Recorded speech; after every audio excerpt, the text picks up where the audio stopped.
The widow who thanked God with her last meal. Introduction.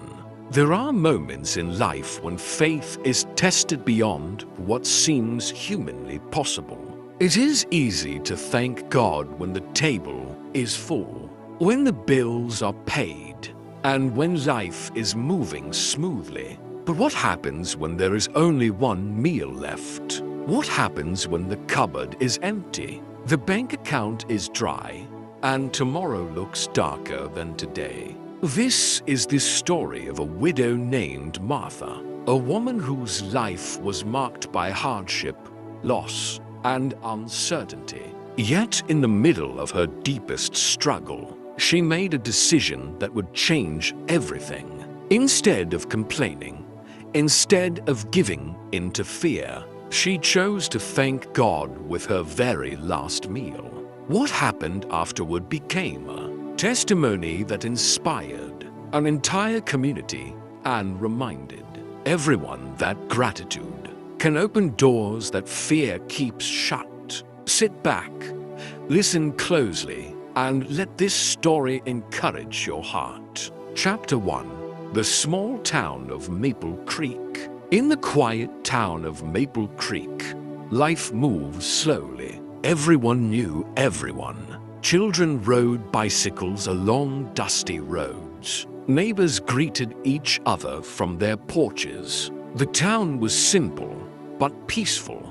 Among its residents was Martha Johnson, a 62-year-old widow who lived in a small white house at the edge of town. Years earlier, Martha's husband, Robert, had passed away after a long battle with illness. Since then, she has lived alone. The loss was devastating. Robert had been her best friend, her partner, and the family's primary provider. When he died, Martha not only lost her husband, but also much of her financial security. She survived by working part-time at a local bakery and doing sewing jobs from home. Though the income was small, it was enough to get by, at least for a while. Chapter 2. Trouble arrives. One winter, the bakery where Martha worked closed its doors. The owner could no longer afford to stay in business. Just like that, Martha lost her main source of income. At first, she remained optimistic. "I've been through difficult times before," she told herself. "God will make a way." But weeks turned into months. Her savings disappeared. The sewing jobs became fewer. Bills began piling up on the kitchen table. The electricity company sent warnings. The water bill became overdue. Soon Martha found herself making impossible choices. Should she buy medicine or food? Should she pay the electric bill or keep enough money for groceries? Every decision felt like a battle. Chapter 3. The Empty Cupboard. One cold Thursday evening, Martha opened her kitchen cupboard. She stared silently. There was almost nothing left. One small bag of flour, a little cooking oil, a pinch of salt. That was all. She checked the refrigerator. Empty. The pantry. Empty. Tears filled her eyes. For the first time in months, fear overwhelmed her. "What will I eat tomorrow?" she whispered. The silence in the house seemed louder than ever. She sat at the kitchen table and cried, not because she lacked faith, but because she was tired. Tired of struggling, tired of worrying, tired of being alone. Chapter 4. A Prayer in the Darkness. That night, Martha knelt beside her bed. Her knees hurt from age, but she remained there for a long time. "Lord," she prayed, "I don't know what to do." She looked toward the ceiling. "I've trusted you all these years. I've tried to stay faithful." Her voice trembled. "I have one meal left. Just one." Then something unexpected happened. Instead of asking for food, Martha began thanking God.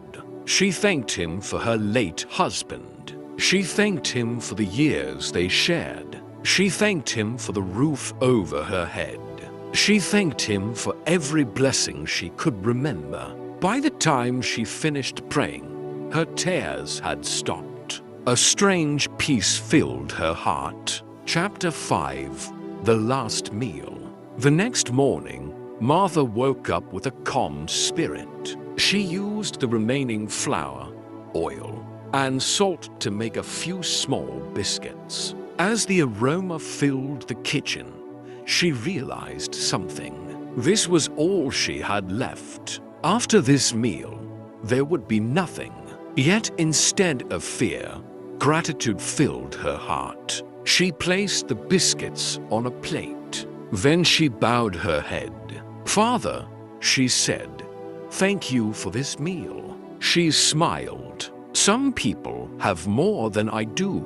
Some have less. But today I choose to thank you." She slowly ate the biscuits. Every bite became an act of worship. Every bite became a declaration of faith. Chapter 6. An unexpected visitor. That afternoon there was a knock at the door. Martha wasn't expecting anyone. When she opened it, she found a young woman standing outside. The woman looked nervous. "Excuse me," she said. "Are you Martha Johnson?" "Yes." The woman smiled. "My name is Emily. My grandmother recently passed away." Martha expressed her condolences. Emily continued. "Before she died, she told me about a woman who had helped her years ago." Martha looked confused. Then Emily explained. Many years earlier, Martha had paid for groceries for an elderly woman who couldn't afford them. Martha had completely forgotten about it, but the elderly woman never had. Chapter 7. A Forgotten Kindness. Emily reached into her purse. "My grandmother told me that if I ever found you, I should give you this." She handed Martha an envelope. Inside was a check. Martha nearly dropped it. The amount was enough to cover several months of expenses. Tears streamed down her face. Why would she do this? Martha asked. Emily smiled. "She said you helped her when nobody else would." Martha was speechless. Years earlier, she had given a small act of kindness. Now that kindness had returned when she needed it most. Chapter 8. More Blessings. News travels quickly in small towns. Within days, neighbors learned about Martha's situation. One family delivered groceries. Another paid her electric bill. A retired teacher offered her additional sewing work. The local church repaired her leaking roof. Help seemed to come from every direction. Martha couldn't understand it. For months she had struggled alone. Now blessings were appearing one after another. Chapter 9. The Testimony. A few weeks later, Martha was invited to speak at church. Standing before the congregation, she shared her story. "I thought my last meal was the end," she said. "The room became silent, but God showed me something important." People listened carefully. He reminded me that gratitude isn't for when everything is perfect. She paused. Gratitude is for when you trust Him even when nothing makes sense. Many people wiped tears from their eyes. Her testimony touched hearts throughout the community. Chapter 10. A New Beginning.